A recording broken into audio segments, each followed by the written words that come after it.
stream stuff works. All right, I guess we're just live then. Like, how do I? Wait. Let's. There we go. I got this. There we go. I was like, let me do. I'll do the theme song. And where is it? Where's the live show intro? My fork is hot. I don't see it. Oh wait, I'm on the wrong one, huh? Oh, I got this. Sorry, guys. Like, okay, here we go.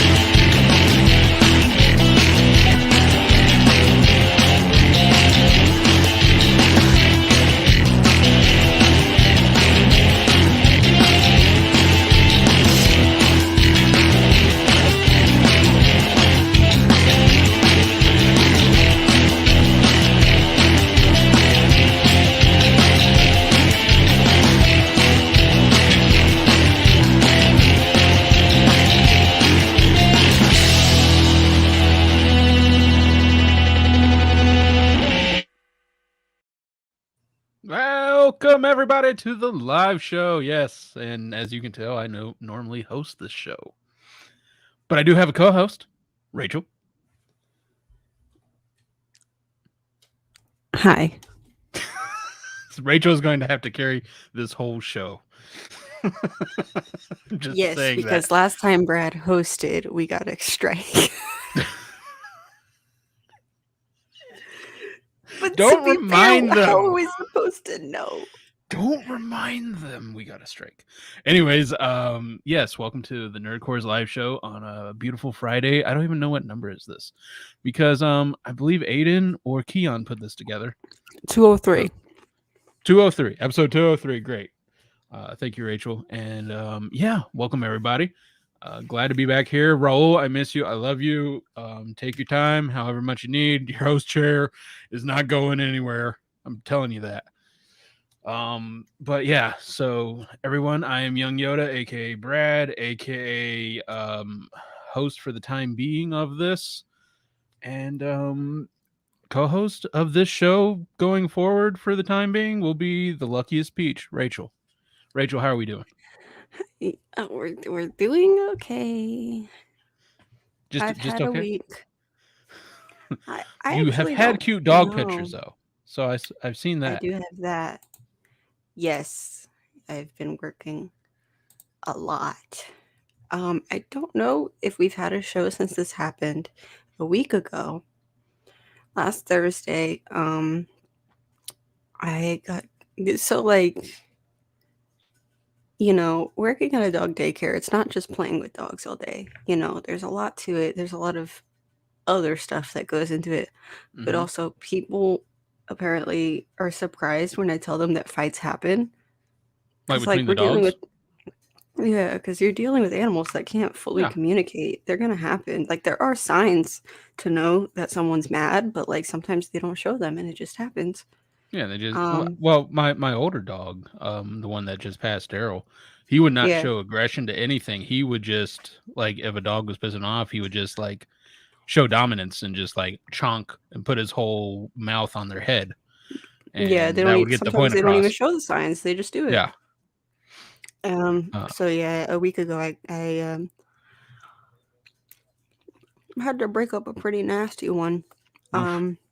You're not really supposed to get in between those. Well, ever. I have to. Yeah, you kind of have to when you work at the job.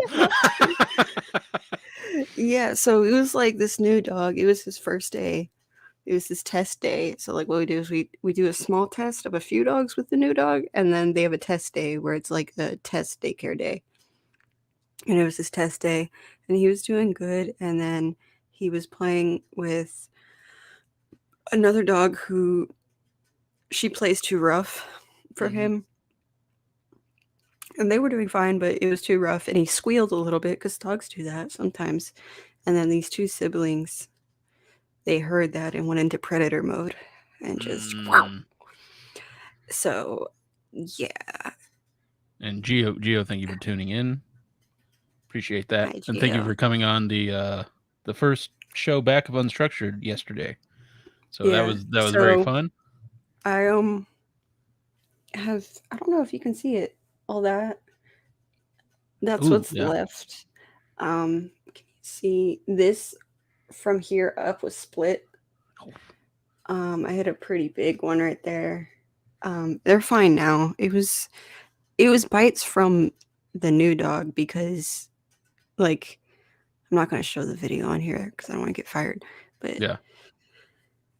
like this is based on what I've learned from watching my coworkers. I basically just sat on the new dog, the because he was younger, so I'm just gonna call him a puppy. I sat on him to like protect him, but also try and push the other two away. Mm-hmm. So he was biting me because he was just trying to fight back. He didn't know what was going on. So it's not his fault that he was biting me, but he's just chomping, being like, get off me. Yeah. I mean, they're just. Yeah. It sounds like he was just trying to protect himself from what two dogs, 2 or 3 dogs. Yeah, two dogs basically trying to kill him because when I watch it back and when I remember it very clearly watching one of them, the bigger one, he was doing most of it, and the other one, she was kind of just like a secondary, being like, "Oh, he's attacking, I'll attack too." Um, yeah, but he straight up had like a death grip on this dog's neck. Oh. Yeah, and we got him off though. I started hitting him. I'm usually apprehensive about hitting dogs, so like for like a split second, I was like, I shouldn't hit him, and then I'm like, he's trying to kill this dog. What am I thinking? Obviously, I should hit him. Yeah. I mean, sometimes like you don't want to, but like I that's the really only didn't want way. to, but that was the only way. Yeah, because when they go into that mode, they're just so focused that you have to try and get them out of it. You have Do to something. distract him in any way. Yeah, and then the other girl who was in the yard with me when it happened, it was her second day. And I was thinking a Welcome. million times at once, and I was like, "Oh no!" I was like, "Oh no, the new girl." I didn't expect her to get involved and to help it because I was like, "It's new. It's only your second day. I don't expect her to actually get in." Even though I needed help, I didn't expect her to, Hmm. but she did anyway. She like got right into it, and I was like, "Oh Well, damn, that's good. damn!" That's good. And she held on to that big dog, and he's strong as hell. I mean, usually you can't depend on interns Yeah, at all. Uh, they're very helpful. Anyways, that's um. how last week was. This week was Lovely. okay. Yeah, this week was great compared to that. I mean, good to have you though as co-host. And yeah, to anybody tuning in, things are going to be a little different. We're trying something new out. We're actually be talking about topics for right when we go into this instead of kind of the usual, card games and Oh, comedy fuck. bits. That's kind of being left for unstructured, but we will still talk about our day and everything. What's up, Aiden? Thank you for joining or lurking. I believe you're working, so Brand new thank whip you. just. So what we'll be talking today is, and thank you, Aiden, for getting this for all us. Aiden is kind of co-producing some of these shows, so really appreciate his hard work. But we're gonna be talking about Gambit possibly returning. Uh, then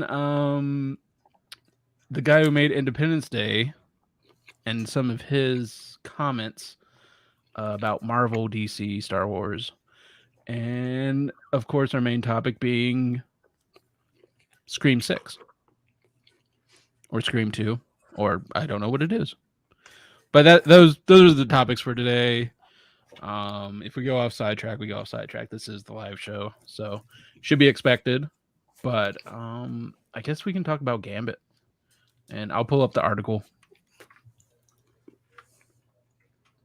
And if anybody Gambit. knows about Gambit, Rachel, you know about Gambit and the whole history behind Gambit. It's been like 10 years of them trying to get No. Channing Tatum. No, okay, so I they've knew been trying Channing to get. Tatum was attached to it, and that's it. Yeah, so Channing Tatum has been attached to a Gambit movie for like 10 years. And it has just Hmm. never happened. And it always comes up every 2 or 3 years of they're making Gambit. And Oh, he shaved his head. When you say Scream and 62 close together, it sounds like you're saying Scream 6. I think you mean Scream and 6 close together. Scream Scream 6. 6 too. Scream 6. Thank you, Chia. Great. Who wrote this article? Hmm? I don't like who wrote this article. Just based on the first sentence, because it says Channing Tatum loves a good costume. Just watch Magic Mike or G.I. Joe. What was the costume in Magic Mike? Nothing?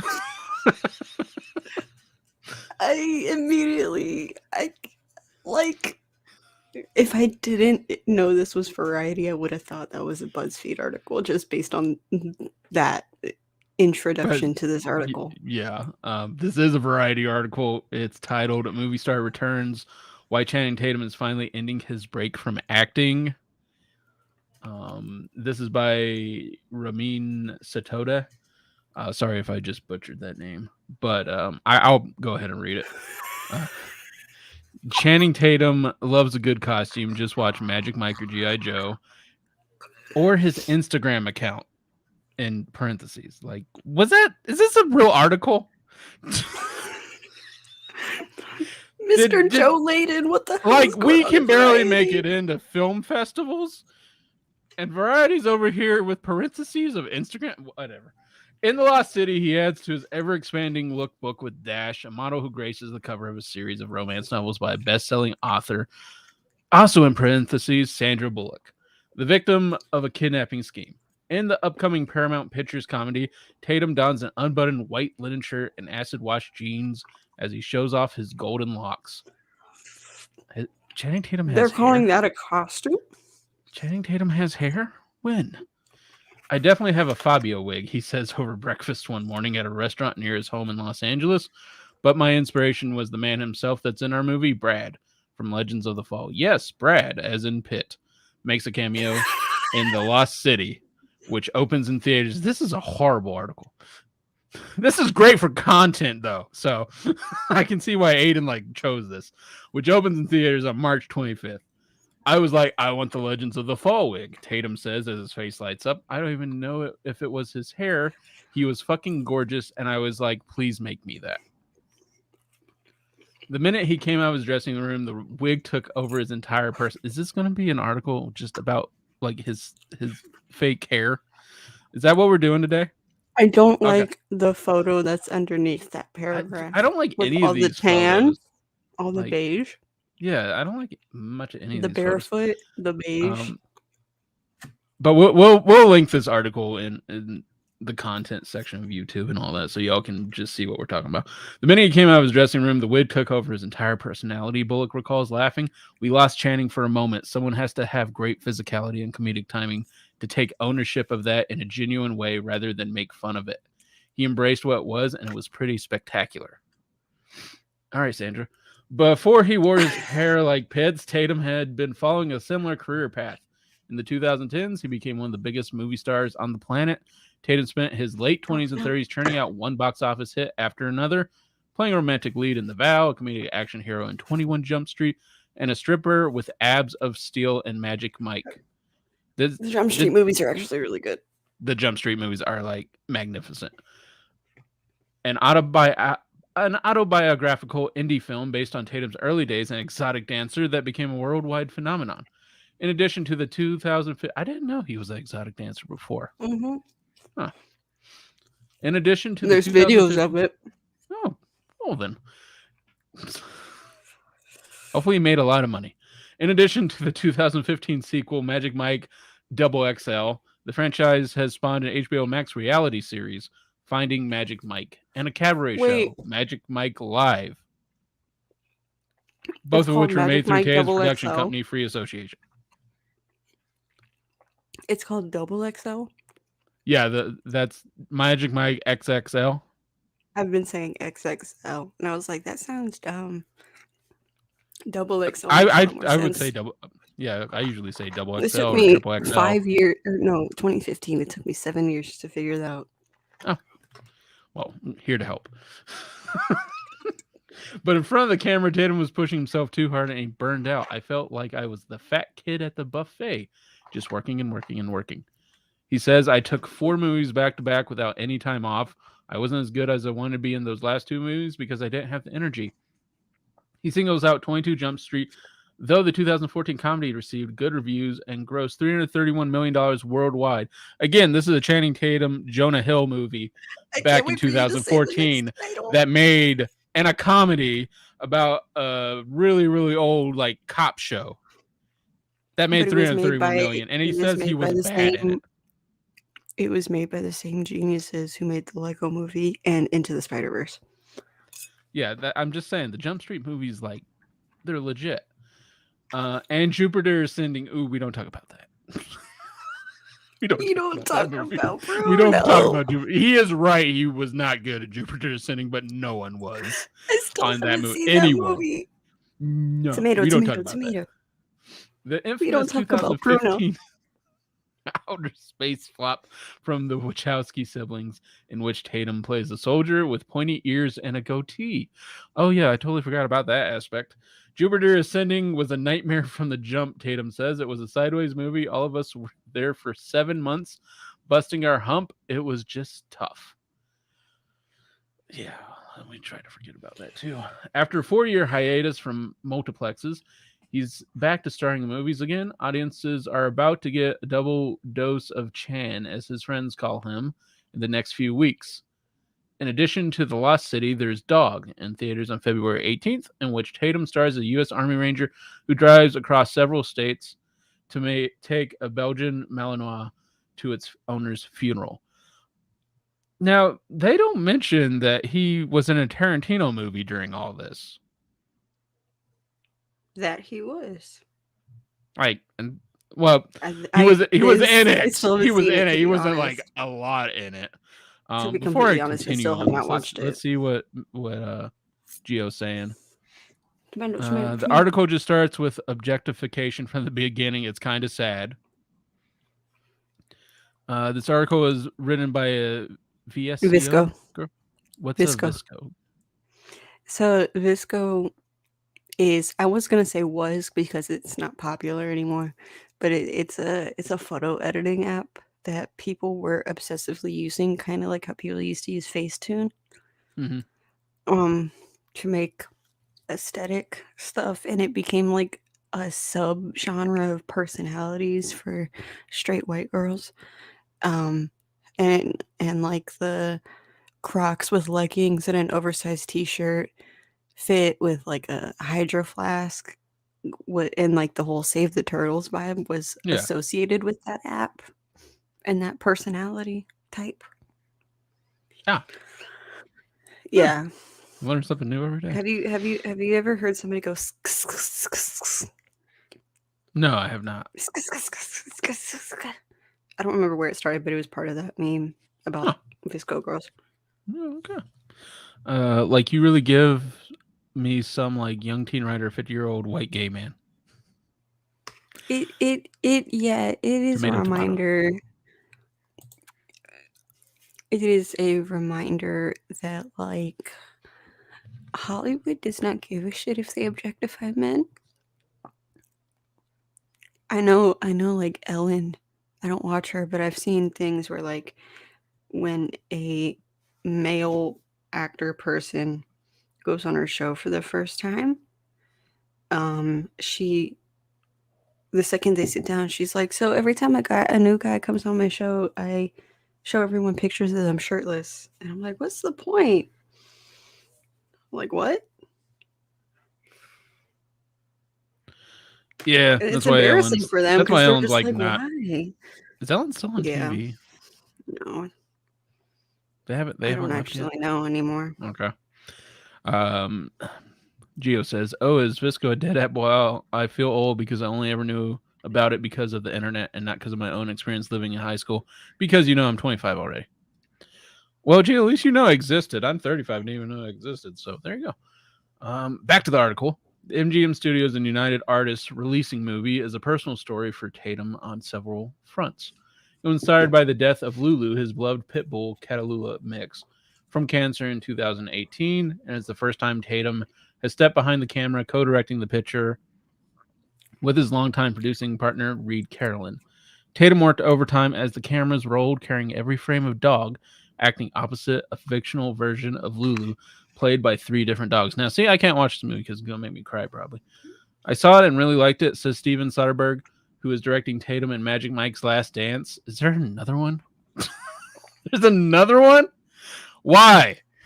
Just because we like money. The third and I presumed didn't even final like chapter, the first one. the third and presumed final chapter in the Magic Mike franchise, which starts shooting in London next Magic month. Mike Chapter 3 Parabellum. 50 Shades of Mike. I was really proud of them, Soderbergh says of Tatum and Carolyn, sounding like the world's coolest parent.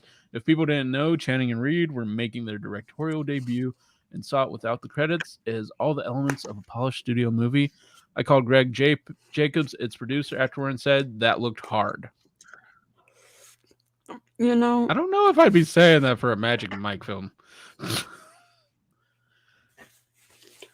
you know, I really don't care. You know, Magic Mike, he's been through, not Magic Mike. Channing Tatum has been through a lot. Channing Tatum is Magic Mike. At this point. You know, he's been through a lot. He's made a good turnaround, and I'm proud of him for that. But do we need another dad movie about a military dog? Probably not. It's not the Probably first. not. And it most likely will not be the last. I'm surprised they haven't remade like Homeward Bound. Like that movie is like 30 to 35 years old now. I think it's owned by Disney. Yeah, I'm surprised they haven't made a remake of that. Or I haven't looked hard enough to see if they made a straight to TV. Well, let's find out. While you do that, I'm going to continue reading this. Over a 2-hour interview, Tatum shows himself to be a storyteller who toggles, they actually? Okay. Between Mark Twain and Rocky, he talks in detailed monologues packed with a comedy and drama. We didn't have any live leeches on set, he says about shooting a scene in the Lost City, in which he treks through the jungle with Bullock. We had a man gluing rubber leeches to my butt. That was my second day on set, and I had to be buck naked. I was like, hi, my name is Chan. I'll be naked today. Everyone is trying to look up and away. Bullock vividly remembers shooting that scene, naked as a jaybird, she says. We had his trainer in the budget. We had his blanched chicken and broccoli in the budget. He would be up at 4 going for a swim in the ocean. He worked so hard for a comedic moment they knew needed to look and be a certain way. And I spent the remainder of the day just looking at it all, having long monologues to his bits and pieces. Speaking of which, Tatum admits that he prefers the film's original title, the racier The Lost City of D, which has been abridged. I wish they wouldn't have dropped the D, Tatum says. He never dropped the D. What is this article? I'm uncomfortable to realize that's what this movie is about. I was like, oh, The Lost City. Was this some adventure movie? And then it said romance. And I was like, what? And now that I hear that, I'm extremely uncomfortable. So Gio says, I'm really looking forward to watching Dog in theaters soon. I think that's all I'll say at this moment. Magic Mike, rock the mic. Stacy's here. Welcome, Stacy. Thank you. Hi, Stacy. For joining us today. Hopefully the release date of Dog doesn't coincide with Cat, the film co-starring Bradley Cooper and the Keyboard Cat. Is that a thing? I God, like... Oh, that's his comment. I thought you read it off the article. Because I wasn't. We all got excited for a moment thinking, being away from that article to thinking of Bradley Cooper with the Keyboard Cat. Gio, to me is really clear the beginning of this article was something the person wrote themselves, and then the rest was biographical information that they put in from pulling pieces together.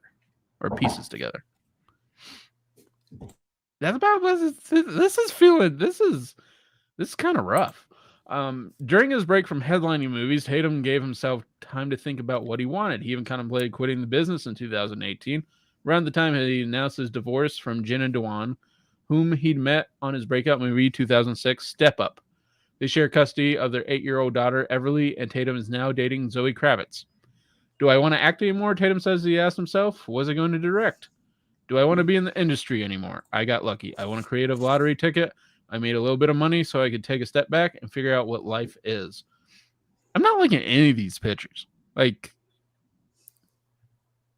they're just, like you said, they're beige. It's the shaved head combined with all of the beige. Yeah, because That it's is just kind of like prison getting photos to me. of. Is he trapped? Yeah, Is he in a basement? Are you okay, Channing? this looks like Logan Lucky goes to Hollywood. Or no, Logan Lucky goes to New York Fashion Week. Oh, that That's what led these him in. pictures look like. Yeah, that's really is what. Which I Like feel bad these. saying because Logan Lucky's actually a really good movie. I mean, Variety is generally pretty good with the pictures. Like these are. This is a whole. This whole thing is just rough. That led him into other artistic pursuits, including publishing a children's book, The One and Only Sparkella. Last year, I really took time off, he says. I sculpted, I took pictures, I wrote my own stuff, not like a script or anything, just creating on different levels. I wanted to take a breather. In that downtime, Tatum kept developing movies and TV shows at Free Association, which he launched in 2014 with Carolyn and Peter Kiernan, his former manager. The list of projects they've been working on includes the Adam Sandler drama Spaceman, which is now in production at Netflix, and Step Up High Water, the Starz TV series. Tatum is attached to produce and star in the thriller Pussy Island, which will be Kravitz's directorial debut. All right. So we got The Lost City of I'll see D, y'all and now tomorrow. we got The Lost City of D, and now Pussy Island. All right. And he wonders. Rachel is never being co-host ever again. I can feel it. He's like, he's saying all of this about his career and stuff, and then he's like, "Well, my next movie is actually porn." Gio says, "Hey, you say that title again because I'm confused. I don't know what the fuck." All right, Gio. Tatum is attached to produce and star in the thriller Pussy Island, which will be Kravitz's directorial debut. Yeah, I don't know either. Wait, did he say it's his director Kravitz? Oh no! He says that based on his around-the-clock hustle on Dog, he told You know Kravitz, what? Yeah, you know what? For Zoe Kravitz, that makes a lot of sense. That's on brand for her, considering the genes that she came from and who her ex stepfather was. But like, still, what the fuck? Gio says, "Yo, this article keeps on rolling out and just has a whole like arc to it where it's like almost like 3 different people read it and the editor or wrote it and the editor is getting the byline." This article feels like watching Mad Max Fury Road. Like I'm really trying to figure out, but not exciting at all. It's just weird. What is happening with this art? I don't know this. Like I'm reading it. This is the first time I'm reading it. This is the first time I'm reading it. So as I read it in pieces, I'm just going, "What the fuck am I reading?" This article makes less sense than Jupiter Ascending. And you know, I'm only halfway on the webpage. That's the.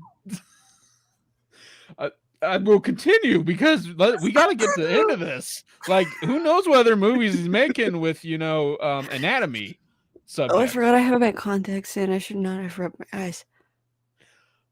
He says that based on his around-the-clock hustle on Dog, he told Kravitz not to take an acting role in it, too.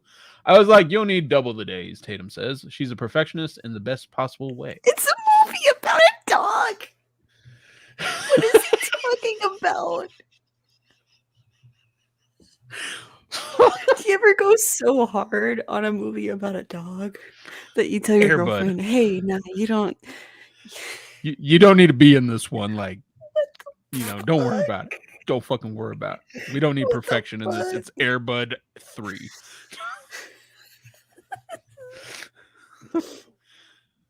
Stacy, wait, this isn't a Fox reality dating show already. It might we haven't got to the end, Stacy. It might be in there. I don't even know where this article's going to go next. I just caught something, and it was a joke before, and it may not be a joke anymore. Tatum has also been busy mining the intellectual property rights to Magic Mike, which he owns. He independently produced the original movie with Soderbergh in 2012, and Warner Brothers marketed the film as a summer escape as the 50 Shades of Grey books were burning up the charts. Yeah, you know what? That's like all those companies making teenage dystopian movies after Twilight and Hunger Games blew up. Pretty much. It worked, and the movie grossed $168 million worldwide.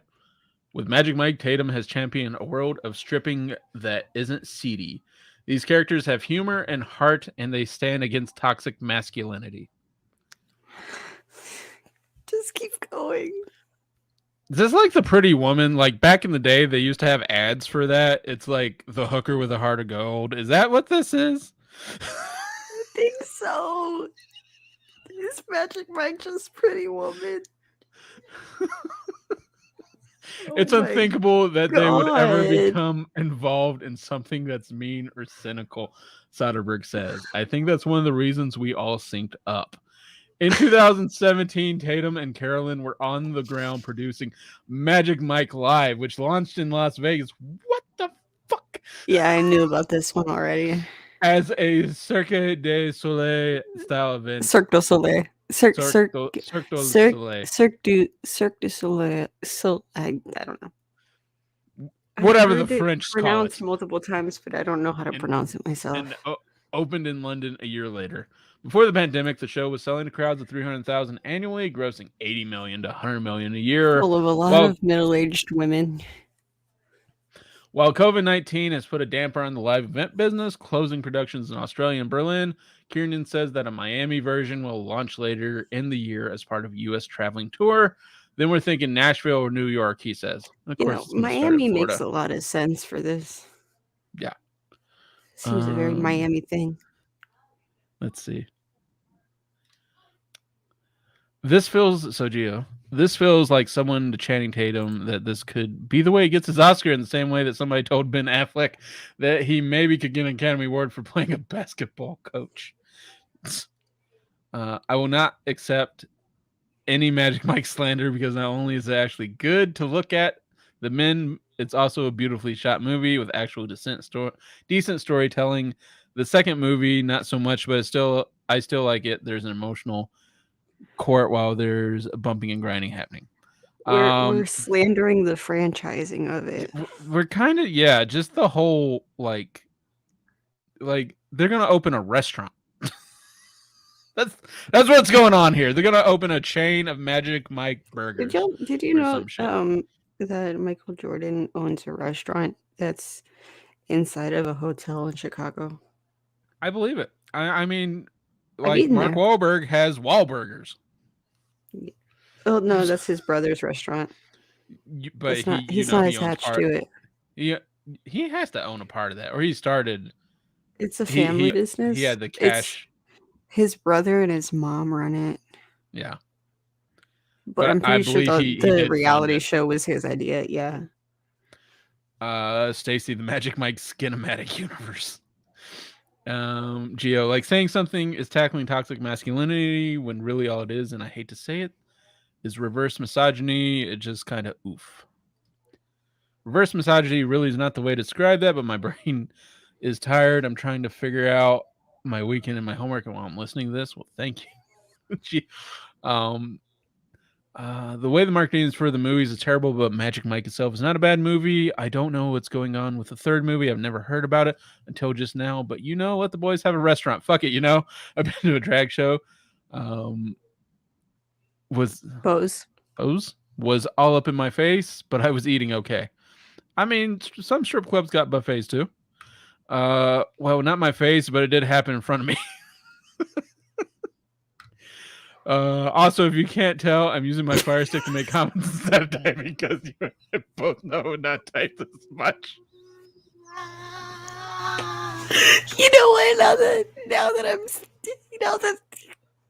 that you say that, yes, these comments read like you're just talking into a Fire Stick. It really is. Because these comments are how you talk, and I mean that in the best way possible. You could not replicate that in text. Okay, going back to the article now. Okay. Tatum speaks about Magic Mike Live in uncharacteristic for him hyperbole. It's my favorite thing I've ever done, he says. I've gotten to make some really cool movies. I remember sitting next to Reed on the opening night of the live show in Vegas, and I said, if you told my 18-year-old self I was going to own a strip club one day, I would have believed you. But if you told my 18-year-old self how I was going to do it, like the road in which I was going to take, I would have never been able to fathom it. Tatum grew up in Alabama and Mississippi with no notion that he could ever act in movies. I played 1 year of football at a little school in West Virginia, he says, came home, was just kind of aimless, tried to get back to school. That didn't work. He saw himself running a company, but he wasn't sure what that would be. I did everything from framing houses to stripping, obviously, he says, and dancing in the clubs, not stripping. I worked at a mortgage company. Some people hate work. I didn't mind work at all. Tatum modeled for 3 years, which brought him to Los Angeles on trips, and then luckily my angel mother worked for Continental, he says, so I could fly for free. I got a Pepsi commercial. I threw myself into acting class. He started making movies. It was the on-job learning. He says, I had no idea how to break down a character. What is this article about? What is the title of this article again? What is A movie this star article? returns why Channing Tatum is finally ending his break from acting. Okay, like I was trying to reassess on like where we're going with this, because it just This is feels a like whole it goes from one documentary. thing to another to hey, I stripped and now I own Pepsi. There are no like segues in this article No, at all. It just feels like a no. jumble of things. Gio says, I love you all. I'm almost done. I'm talking too much. Coming on the show a few minutes. Let me finish. But thank you, Gio. We'll be glad you come on and continue this long article with us. Just keep going. It just keeps fucking going, and I'm not like talking slow either. I'm not mad about it though. It's content for sure. So again, thank you, Aiden, for finding this, because like this is just absolutely like we're almost 40 minutes in and we're still on the first fucking article. This article feels like those Kevin Spacey Christmas videos, but like in a different way, like in a funny way rather than in a terrifying way. Yeah. I'm But not I'm hitting a a little Channing bit Tatum scared. either. I just whoever wrote this is It's just it's whoever not wrote good. this. It's just all over the place. But let's G, I'll get to your comments after we read a little bit more, because this article keeps going. To spend time with Tatum is to witness an ever-revolving door of ideas. He met Carolyn, the screenwriter of the Magic Mike films, on 2008's Stop Loss, which Carolyn produced, and they've been inseparable since, brainstorming so many stories together over the years. At one point during breakfast, Tatum drops news that he wishes he could have produced a TV series like Pose. He's a fan of Paris is Burning, the 1990 documentary about New York drag ball culture. I definitely wanted to live in that world, he says. I found the dancing, the characters fascinating, but the best people made it. Another missed opportunity. Here we go. Here is the true reason we have this article. Another missed opportunity. Tatum and Carolyn spent 4 years developing Gambit, a raunchy standalone superhero movie about the X-Men mutant for 20th Century Fox. Okay, let's go back to that. A raunchy standalone superhero movie about the X-Men mutant. You can throw Deadpool in there and you realize why this fucking movie wasn't made. He said, I watched Deadpool and saw that this kind of thing was in now, and I like Gambit. Yep. The studio really didn't want us to direct it, Tatum says. They wanted anybody but us, essentially because we had never directed anything. Tatum was so in love with the script that sounds Carolyn about had right. co-written, which resembled the tone of Deadpool, that he was open to letting go of directing. They would call him flamboyant in his description, Tatum says, defending the title character from any pushback as if he were real. I wouldn't. He was just the coolest person. He could pull anything off. Most superheroes, their outfits are utilitarian. Batman's got his belt. Gambit's like, no, the shit's just fly, bro. This shit walked down the Paris runway last year. He's just wearing the stuff that's so dope because he loves fashion. Wasn't Gambit always just in a fucking purple trench coat? Fashion. Like, am I remembering wrong? Like in Fashion. the comics and the cartoon, isn't he just always in a purple trench coat? Fashion. Fashion. Fashion. When I think of fashion, I think of X-Men and purple trench coats. What is this article? Okay. But after Disney merged with Fox, Gambit became a casualty of the corporate takeover in 2019. Of course. Thank you, Disney. Once Gambit went away, I was so traumatized, Tatum says, adding that he swore off watching the Avengers. I shut off my Marvel machine. I haven't been able to see any of the movies. I love that character. It was just too sad. It was like losing a friend because I was so ready to play him. Tatum was also reeling from another loss after he made 2010's Dear John. He attended his Uncle Ant's wedding in Kentucky. They just had a litter of these two legendary dogs called Dip and Daisy, Tatum says. Legendary how? Dip was this wide-eyed coyote-looking thing. Where are we going with this?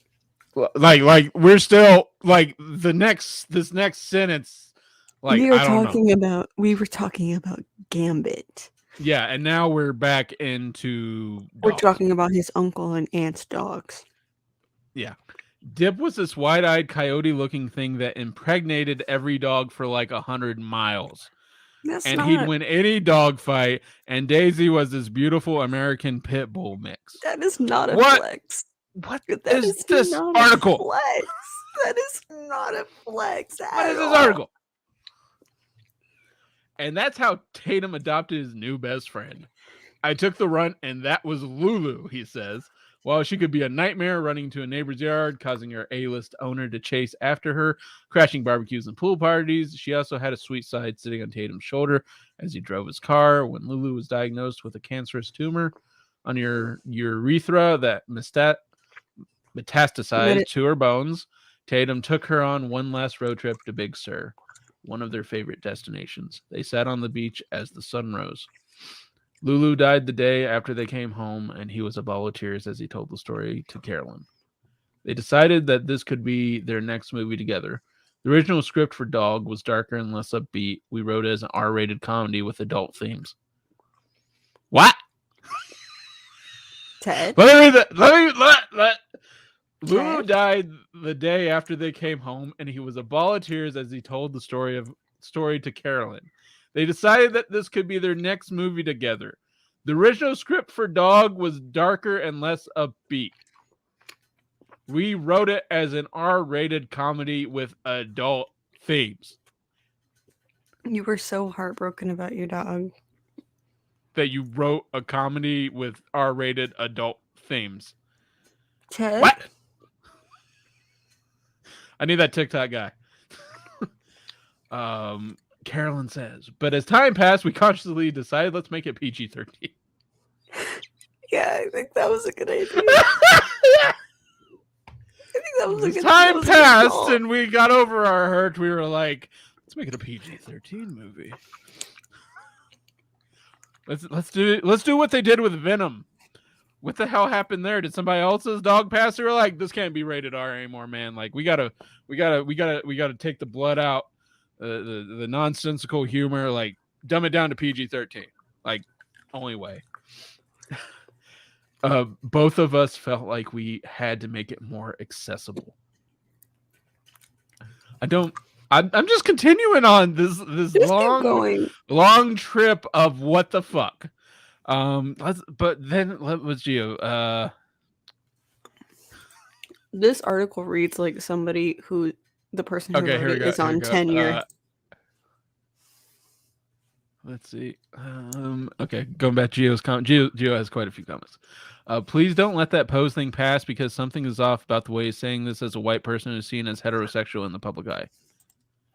Next, I want to play a tree. Next, Channing Tatum will want to play a tree. I feel like he usually has something under the trench coat, but whatever. He wishes he could have produced Pose. Yeah. Gio, yes, Gambit usually has a big stick under his trench coat. Did this man sit for an hour and just say shit without a break? Like, what is happening with this article, dude? Like it feels like we missed the point that this art. That's why I had to go back and read the title, Gio, because I thought I was missing something. This article is weirder than anything Robert Pattinson has ever said. And that's pretty fucking weird. There's an article about him, while he's, because you know how a lot of times when these celebrities are interviewed, they invite the person into their home just to have a conversation, and they go about their lives. There is this one, I don't know how to find it, where Robert Pattinson made this absolute monstrosity concoction of food, Mm-hmm. and he prepared it on, like, you know, when you take foil and you fold it up and make it into like a plate. Yeah. He did that and stuck it in the microwave while he was preparing this. So the concoction itself, from, I don't remember what was in it. I just remember it was disgusting. And then the foil in the microwave. This article is weirder than that. That's what I'm trying to say. Okay. I read a little ahead on Geo, so I'm going. This will be the last one I read, and then we'll go back to the article. Like, it feels like we missed the point about that this article was making at the beginning, and then now because you're still reading, there's still stuff to be read. Like, it's a cursed article. That's really what it is. This is the longest, most it's almost convoluted, over. confusing article I think we've ever read on this show, and it's about Channing Tatum. So go figure. I'm reading comments now. They independently financed the film as they had Magic Mike, although the budget for Dog grew from $11 million to $15 million because of unforeseen challenges. We got our insurance the day before lockdown started, Carolyn says. Eventually, they were able to shoot in the fall of 2020 for 35 days, adhering to COVID-19 protocols. The film's outdoor locations helped. Our hope is that it's an 8 to 80 red state, blue state, old, young, male, female movie, says Michael DeLuca, the chairman of MGM, which has a first look deal with Free Association. I don't think it's going to be that kind of movie. It's not sounding it. I don't know what kind of movie it's going to be, but it's going to be PG-13. So it's going to be like A Dog's Journey, where they hype it up so much and like not that many people see it. Yeah. It feels like it has appeal to everybody. It's just kind of touching and funny. As for Tatum, he didn't anticipate just how, but they are making it for $15 million. So that's It'll pretty make cheap. Money. Yeah. It's like, that's basically a horror movie budget right there. As for Tatum, he didn't anticipate just how difficult it would be to direct and star in a movie with a partner who didn't always cooperate. In one scene where his character collapses on the floor, the dog who played Lulu that day kept smiling and barking. I don't have massive aspirations to be a giant director or anything like that, Tatum says. I don't know if I will direct again. But Tatum will be playing Magic Mike one more time. He didn't think he'd be going back to the stage wearing his famous leather chaps. We're just going right back. I didn't want to, he says. My live show was the third one. We chewed off all the meat off of that, no pun intended. But while Tatum... He doesn't want to direct anymore because a dog barked on set. What? This like this man would never have made it when Marlon Brando was alive. His character collapses on the floor. The dog who played Lulu that day kept smiling and barking, and then it says, "I don't know if I will direct again."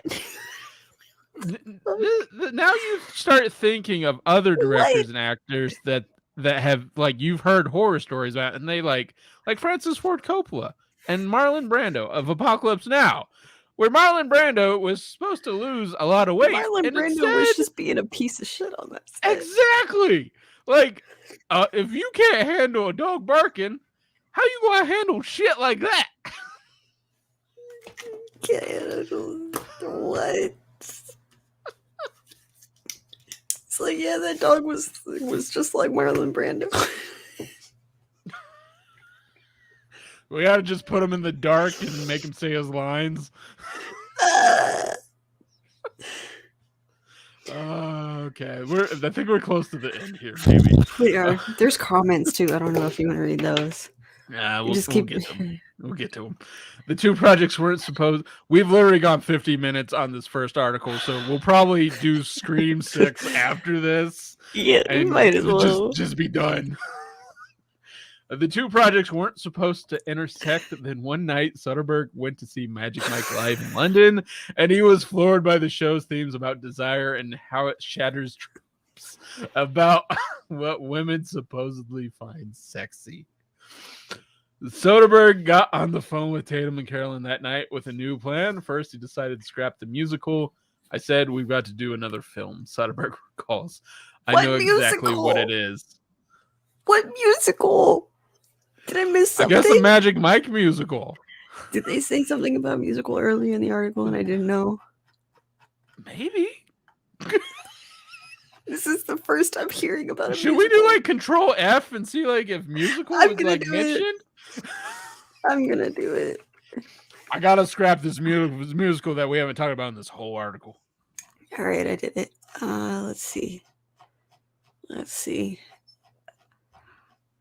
Okay, it says, in the one you just, the paragraph you just read, and that's Magic Mike stage musical. I see it now. Bound for Broadway. Scrap the musical. We gotta make a movie. Channing, no dancing on Broadway. No Broadway. We gotta put this on the big screen. Oh my No God. Broadway. No Broadway, just big screen. Hollywood.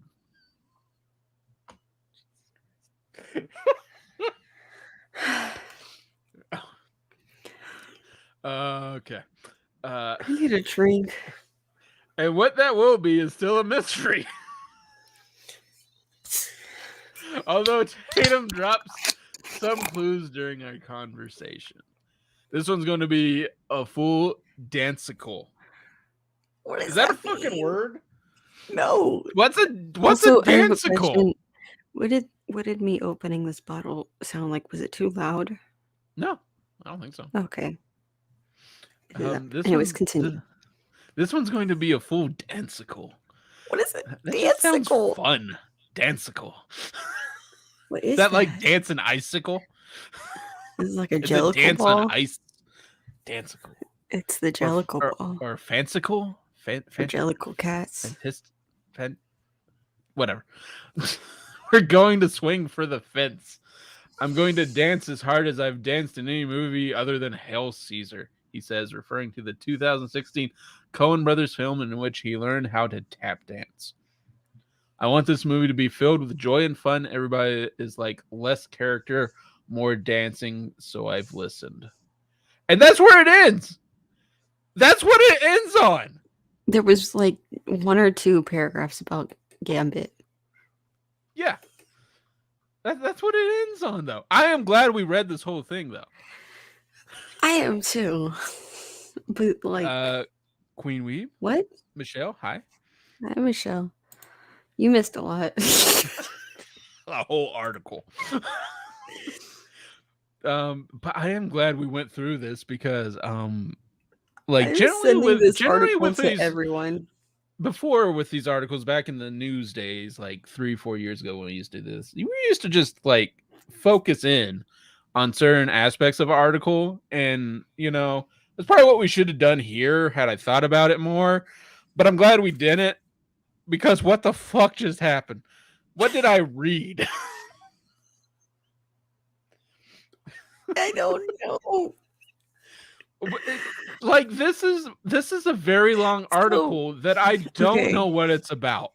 So or what the point trying to be made was, other than this. Magic Mike is coming back. So it starts with Channing Tatum loves a good costume, and it ends with less character, more dancing. It ends less character, more dancing. Okay. Anyways, let's I'm gonna skip this next one. We're just gonna go to the Scream. What was because it? that is what the title is, and it took almost an hour to get through a Variety article of Channing Tatum just saying random shit. I want to hear the audio of that conversation because I know journalists record all of those interviews. I need to hear it. Yeah. Oh my god, I got an And ad. where did they have this interview? Because if it's the same place they had it in where these pictures are taken, it's like in somebody's basement. Nah, usually the interview and the photo shoot are done separately.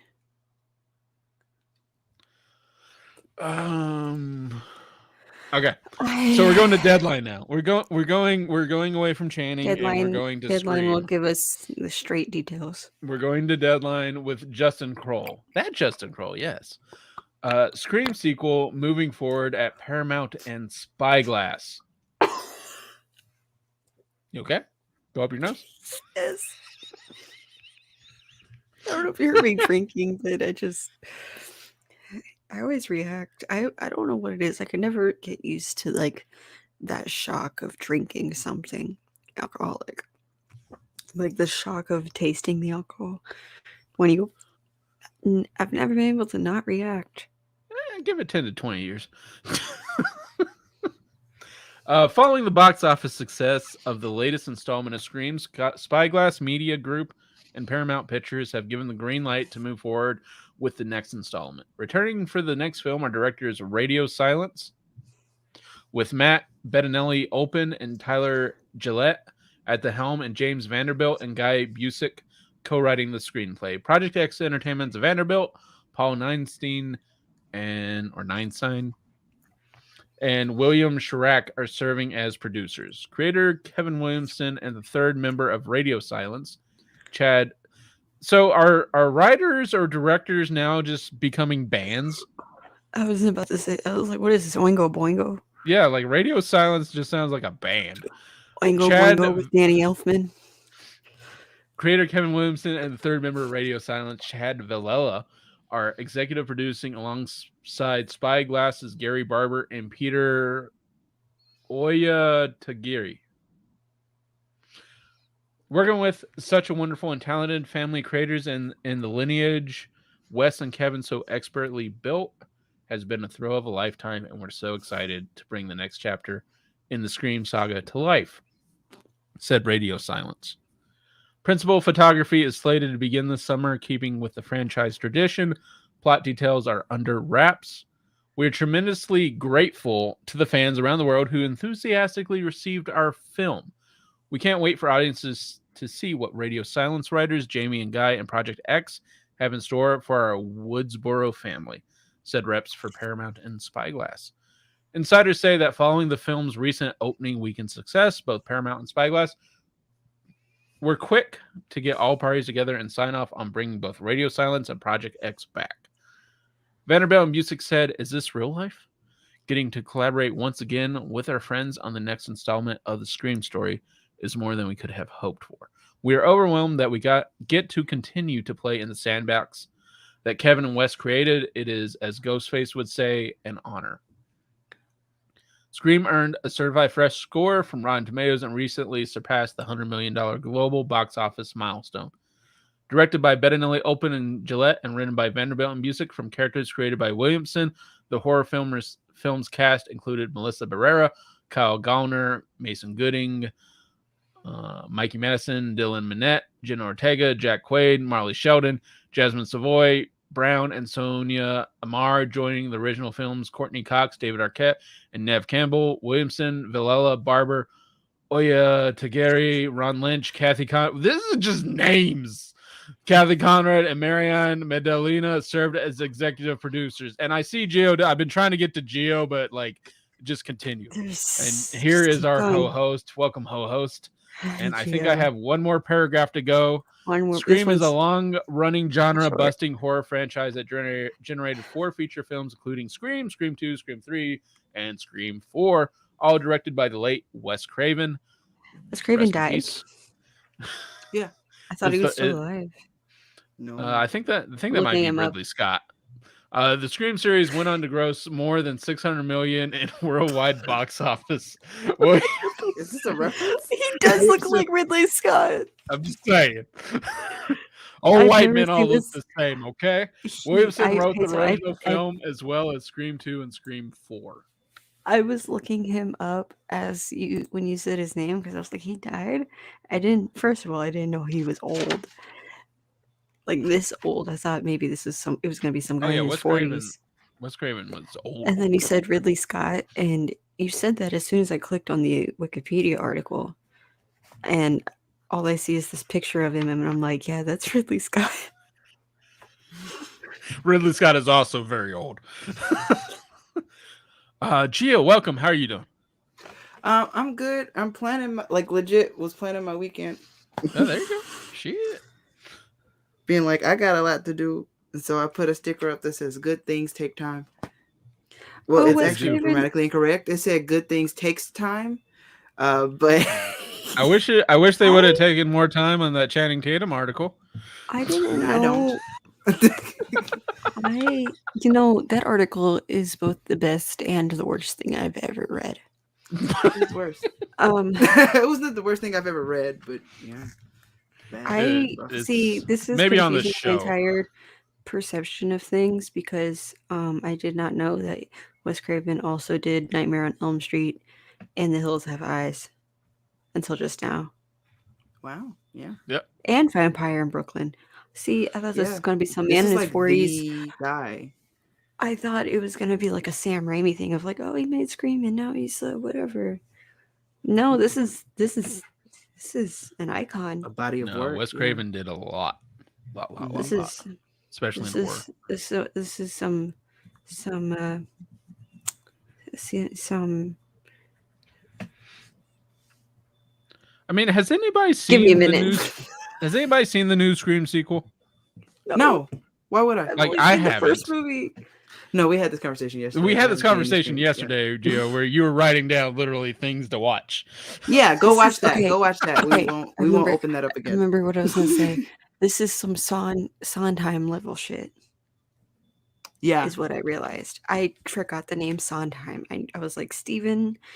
You could have been like, this some Broadway type shit. I'd be like, Sondheim? Broadway shit. Yeah. This ain't no Hollywood shit. This is Broadway. But I mean, I don't really know what to say. Like, is this Scream 2, Scream 6? Like, because the new Scream is kind of like a revamp. It's 6. It's a sequel, I think, but they're doing like the Halloween treatment. I mean, because the Halloween from a few years ago was a sequel, but they just called it Halloween. I don't know. Isn't it like the third movie called Halloween in that franchise? Yes. Zeitgeist. Never seen any of those movies. I'm just waiting for the Rob Zombie version for everyone to hate, and then they'll go and redo a revamp. That's generally how it goes. Yeah. Oh yeah, I'm surprised Rob Zombie has not made a Scream film. Indeed. Didn't he pass away? No, Rob Zombie's still alive. Rob Zombie's still alive. You're thinking of the right? Because I'm thinking of Wes Craven. I'm thinking of Wes Craven. Oh, I thought you were thinking of the guy who was in his movies. Wes Craven is not Rob Zombie, sir. No, because I think Wes Craven passed away when I was learning about Rob Zombie. Okay. Yeah. Stacy says, well, they were going to tap NSYNC to direct Scream 6, but... Hey, tap in. Oh, tap in. Oh, NSYNC. Tap out. Okay. Never mind. Don't tap out. Tap in. Never mind.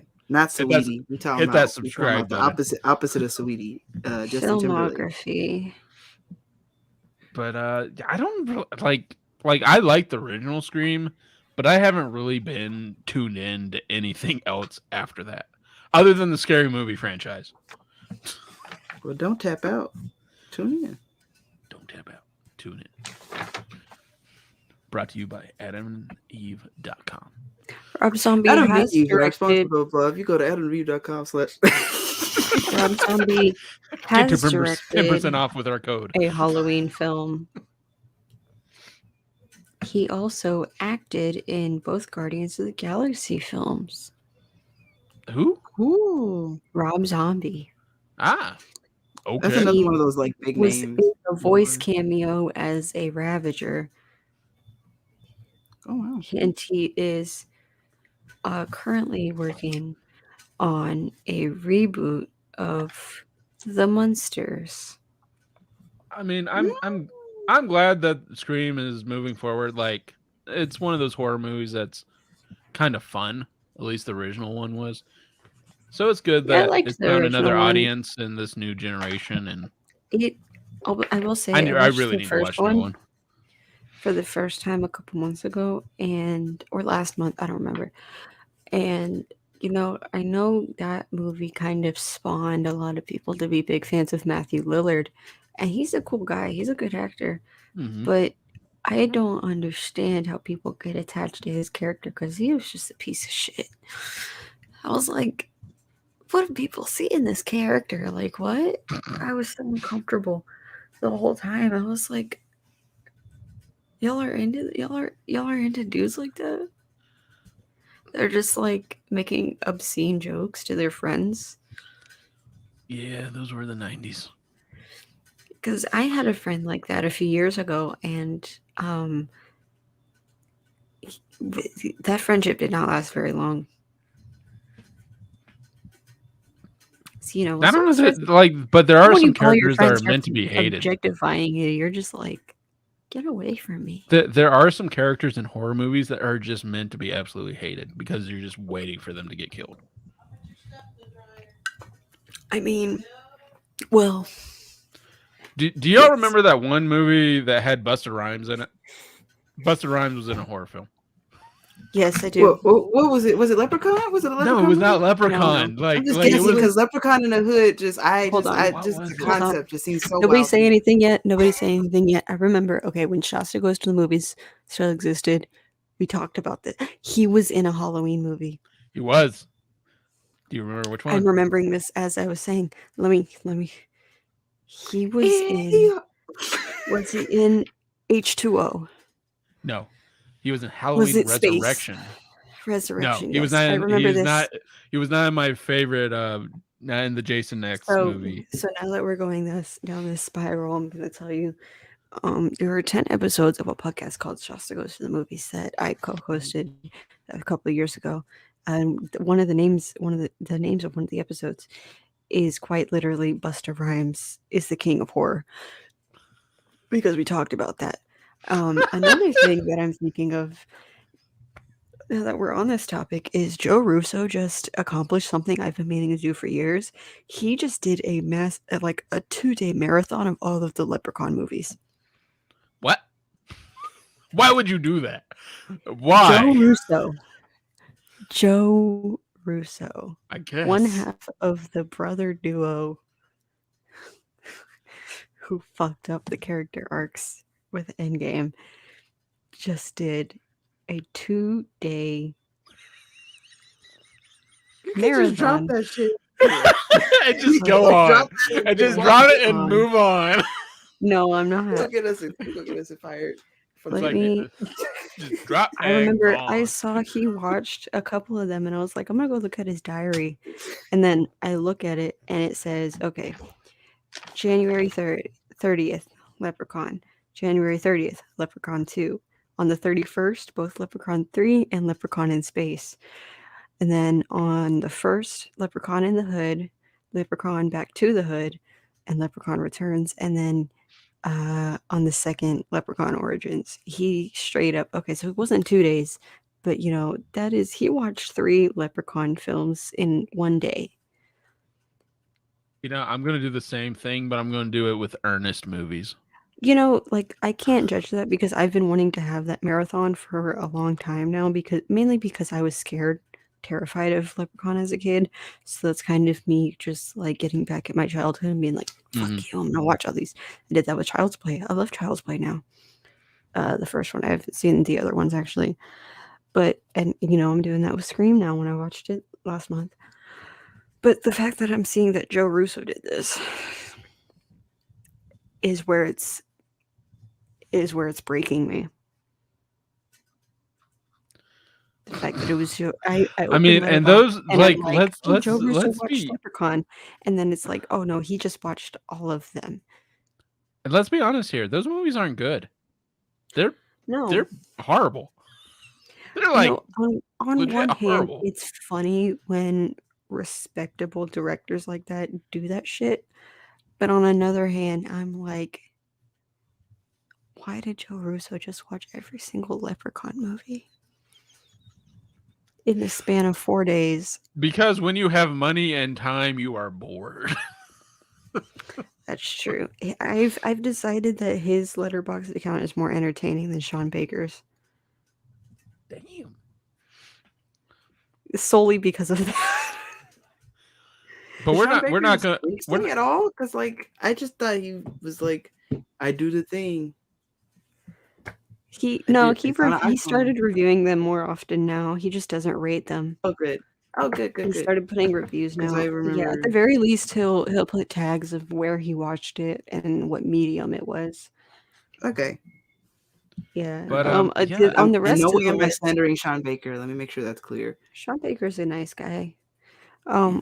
Also adding on to the list of filmmakers I found on Letterboxd is Natasha Lyonne and Jordan Horowitz.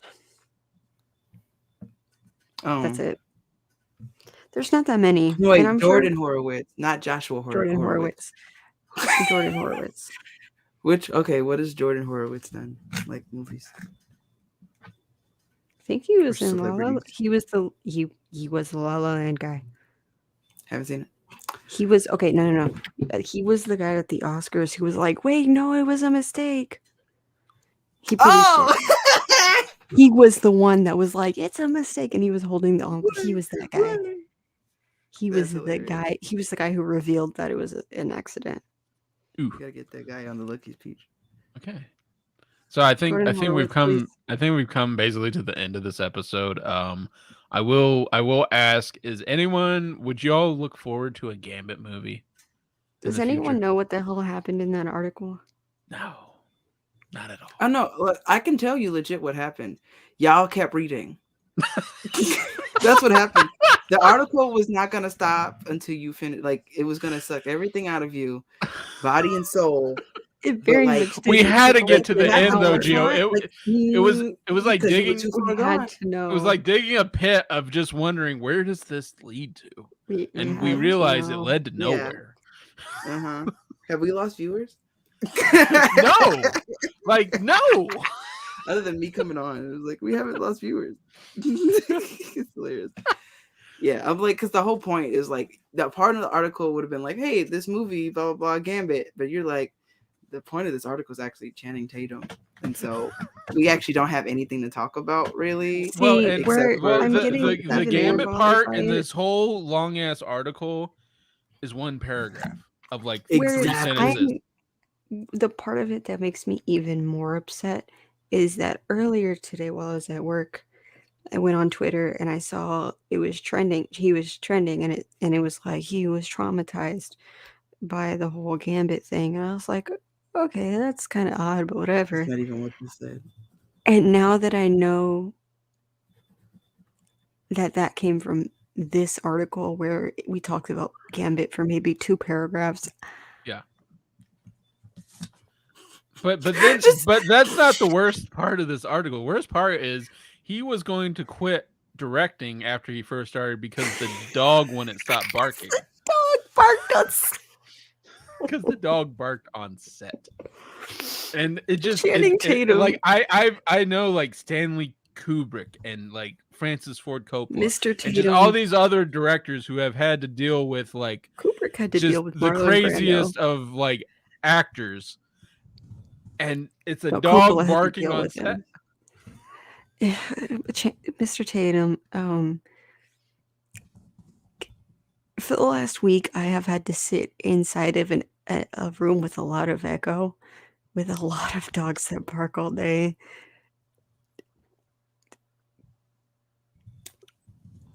Yeah, we're just gonna leave it there. We'll just leave it there. I think we're done. Can we just say sorry? Because I want to say one more thing. Go ahead. I want to say one more thing. Get to it. Channing Tatum, just imagine he's saying he's traumatized, which like very hyperbolic, really pissed me off. But like, just imagine being, because the next thing that comes after that, he's like, And I watched the Avengers movies and I was so sad. Like, just like imagine him just like sitting in his like fucking condo But with I all the wish I windows, produced the night and the light posts. sky. And he's just like sitting No, you curled know up this with man his has his crisscross own applesauce and fucking shit. And it's just no, like, it could not have been me. Kevin Feige, what did you do to that man? It could have been me. he's Like, got on Alzheimer's and his shit, he's like, doing the Gambit cosplay, just like crying in his cereal, like Somebody make like, an edit of I that. can't pay for my kids. I got child support. He said the residuals from Step Up ran out. God. Oh Those will God. never run out. Those will never run out. Those will never The run out. residual checks from Step Up aren't enough anymore. He's like, this new wife. No, this new girlfriend is something else. Zoe, you don't want to get involved in this film. It's too much. It's too much, Zoe, but we can totally make the Lost City Too of D. much. Because it doesn't make me. It That- puts that- me Never that's drop a- the Z. That's the Lost City of D going straight to the hub.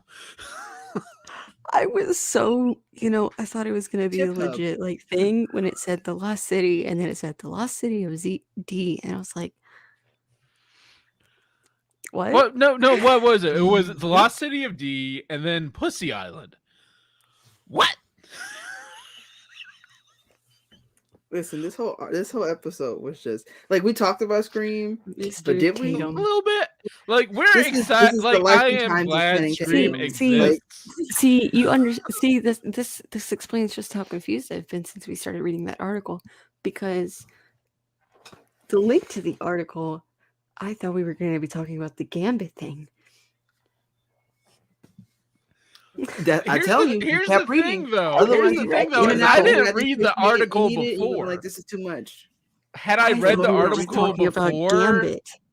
had I read the article before, I could have like picked it out. But I didn't read the article, so we If had to go anything, through there though- just to find the 3 sentences about Gambit and how traumatized he was. He didn't get that role. But like, imagine if If you were on your anything, phone, though- you would have been like, okay, I got the point. This is too much. If But no, 'cause anything, we though, started it was it the 'cause- it was the best article for us to read with an episode of just you and me until Gio came in. Yeah, like it was. That article it was made for you. It and was me. an hour of content, and it was just gold, just golden. Of what are we doing here? And this is actual and this is This the is where whole that new, article led me. and It'll this- drive a quit a drink. And this is supposed to be kind of like the new updated live show version of where we start off with articles and we like read the news and stuff. And this is the first episode of that. So I don't know can't how wait we're gonna top until that. future It'll get punchy. episodes. It'll get more punchy. It'll be like, Let's this do some. article, boom, Let's, that's not this happened. tomorrow, let's do some BuzzFeed quizzes.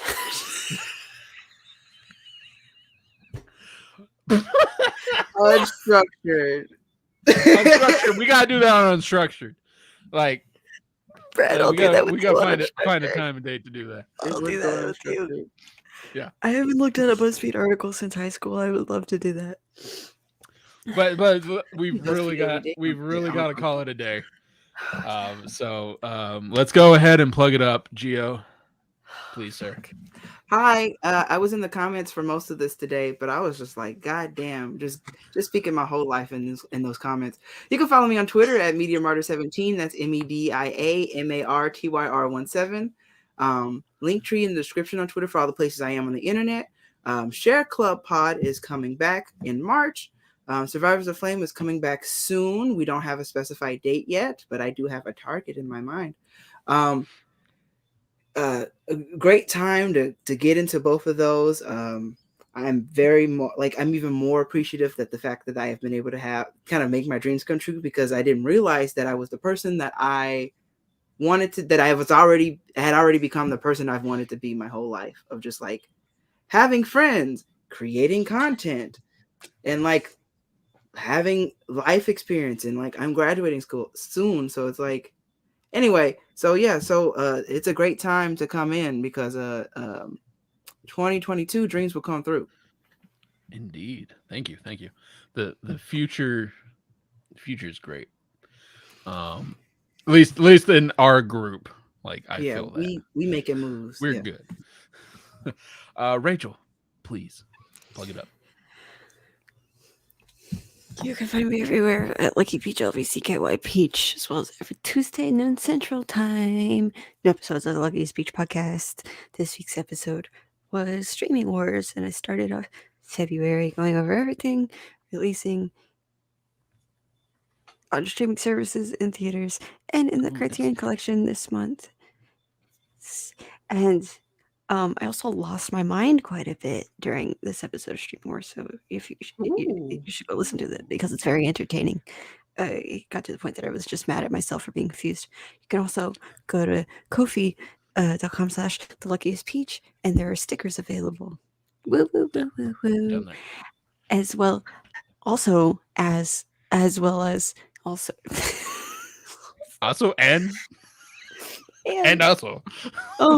finally have an update.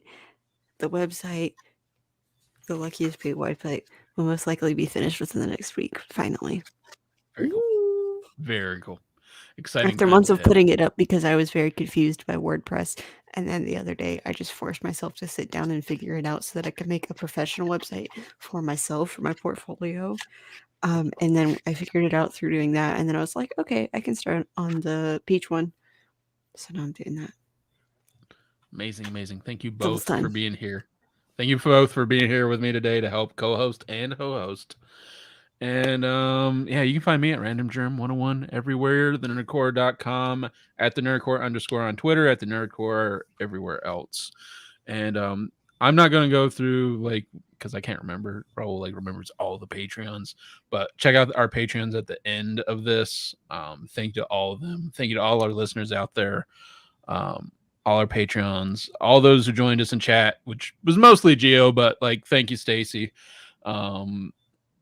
And yeah, it's just Michelle. we will continue. We will soldier on without our host right now, but I will be glad when he is back. Love and miss you all. And everybody go read that fucking Channing Tatum Variety article. And bye. Bye.